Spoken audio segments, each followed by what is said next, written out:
Good morning. Today is April 3, 2006. So it's our first time to celebrate Holy Week dito sa New Zealand. And samahan niyo ko puntahan ang isa sa mga cathedral dito sa New Zealand. So it's my day off, half day. So makakasimba pa tayo dito sa New Zealand at ma-experience natin how they spend holiday during these times of Holy Week. So tingnan natin kung ano meron dito sa New Zealand. So ngayon magsisimba muna tayo. So ibang-iba experience natin dito kasi unlike sa Philippines, very different. Maraming Catholic activities na nangyayari. But here, siguro hindi ko lang alam, pero may sa atin kasi may mga position pa and everything. So ngayon, may visit iglesia. So at least we can do church, makapagsimba at magpasalamat. So let's go.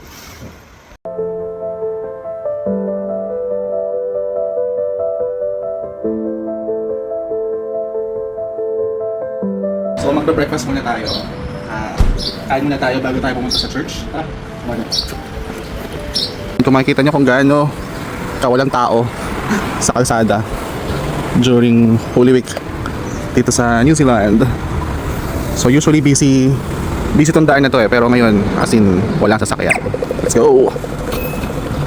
So usually busy tong park na to, but then ngayon walang tao.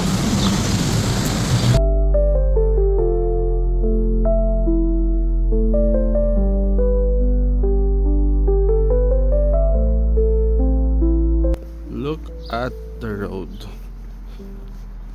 Walang tao. Walang sasakyan.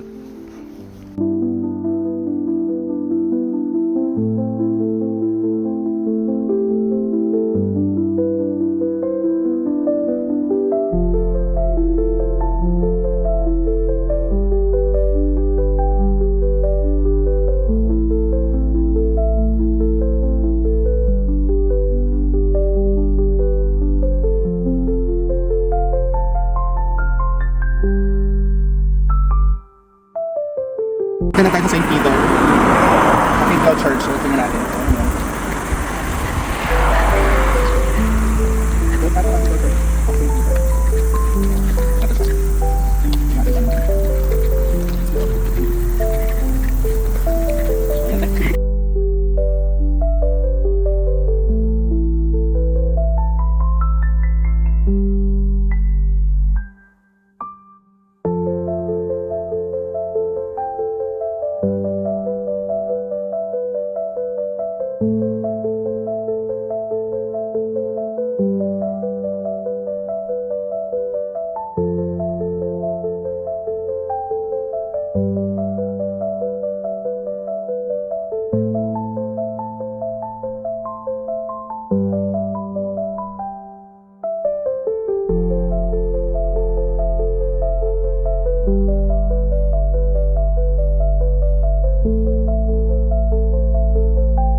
We're here at Cathedral of the Blessed Virgin Mary.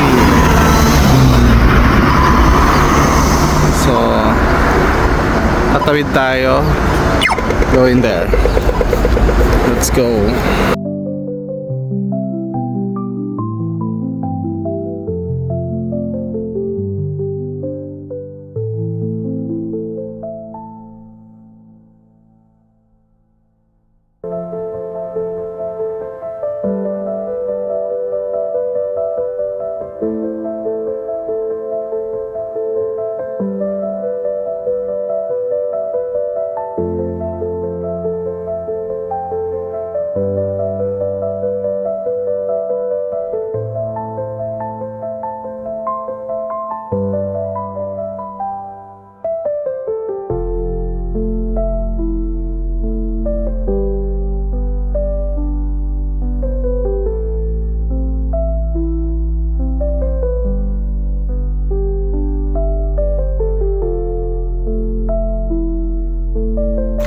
And so kakauwi lang natin dito sa bahay and nakita nga natin kung anong meron dito sa New Zealand, particularly in Hamilton, kung paano sila nag-celebrate ng Good Friday this Holy Week. So walang masyadong tao, walang traffic. Usually yung mga tao daw dito is usually nasa mga beach. Most of the store, actually majority ng mga store, ng mga mall is sarado talaga. So wala kang makakainin, pati groceries sarado din. So kaya wala, maluwag yung kalsada kanina. And kanina dun sa Catholic Church na pinuntahan natin is wala palang mass. So they just have the Passion of the Christ at 3 o'clock. So 11:30 or 12 pa lang naman ngayon. So hindi na kami pumunta. So we just pray and reflect for of course for this Holy Week. So that's all, and that's how it is Holy Week season dito sa New Zealand, Hamilton.